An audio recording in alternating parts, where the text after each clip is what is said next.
Hello friend, good morning. আজ তোমার সামনে নিয়ে চলে এসেছি একটা দুর্দান্ত স্বাদের বোঁদের রেসিপি। যারা বোঁদে ছাঁকতে পারো না বা যারা বোঁদে তৈরি করতে পারো না তাদের জন্য একটা বেস্ট একটা রেসিপি।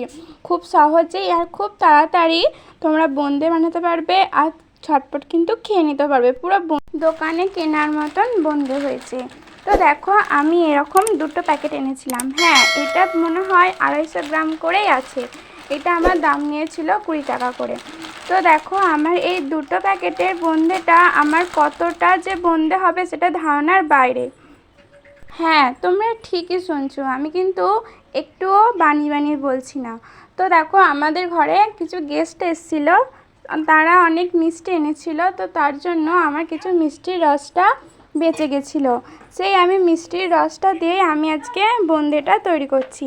তো তোমাদের কোনো ঝামেলাও করতে হবে না, যে রস করতে হবে তার কোনো ঝামেলাও করতে হবে না। এই মিষ্টির রসটা দিয়ে খুব সুন্দর তোমরা একটা বোঁদের একটা রেসিপি করতে পারো।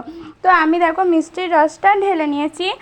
তোমাদের যেরকম মিষ্টির রস থাকবে সেই পরিমাণে তোমরা দেবে বোঁদেটা। তো দেখো, আমার মিষ্টির রসটা ভালোভাবে ফুটিয়ে নিয়েছি আমি। এরপর আমি বোঁদেগুলো দিয়ে দিচ্ছি। এগুলো কিন্তু দোকানে কেনা বোঁদে। তো তোমরা এভাবে কিনে নিয়ে এসে খুব তাড়াতাড়ি কিন্তু ঘরেতে চটজলদিভাবে করতে পারো। এরপর দেখো, আমি মিষ্টির রসে বোঁদেগুলো ডুবিয়ে দিচ্ছি ভালোভাবে কিন্তু ডুবিয়ে দেবে মিষ্টির রসে বোঁদেগুলো। আর তখন কিন্তু গ্যাসটা কিন্তু লো ফ্লেমেই রাখবে, হাই ফ্লেমে একদম করতে যাবে না। তারপর দেখো, আমার কিন্তু হালকাভাবে ফুটে গেছে আর কিন্তু সব কটা কিন্তু ডুবেও গেছে। এরপর আমি কিন্তু চাপা দিয়ে দেবো।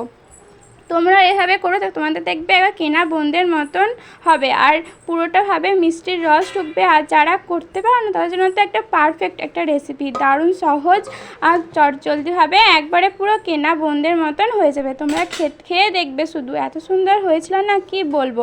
এই দেখো আমার ফাইনাল লুক, এত সুন্দর যে হয়েছে কিছু বলার নেই। মানে পুরো মিষ্টির রসটা টেনে নিয়েছে আর খেতে দুর্দান্ত স্বাদের হয়েছিল। তোমাদেরকে না দেখলে বা না খেয়ে দেখলে তোমরা বুঝতেই পারবে না যে এত সুন্দর কীভাবে বোঁদেটা হয়, তা আবার মিষ্টির রসে। তো দেখো, একটু দেখাই তোমাদেরকে ভালোভাবে, কত সুন্দর যে হয়েছিল কিছু বলার নেই। তোমাদের ভিডিওটা কেমন লাগলো অবশ্যই আমাকে কমেন্ট করে জানিও। আর ভালো লাগলে লাইক, কমেন্ট, শেয়ার, সাবস্ক্রাইব করতে কিন্তু ভুলো না। আর বলো যে আমার এই আইডিয়াটা কেমন লাগলো তোমাদের। আজকেকার মতন টাটা।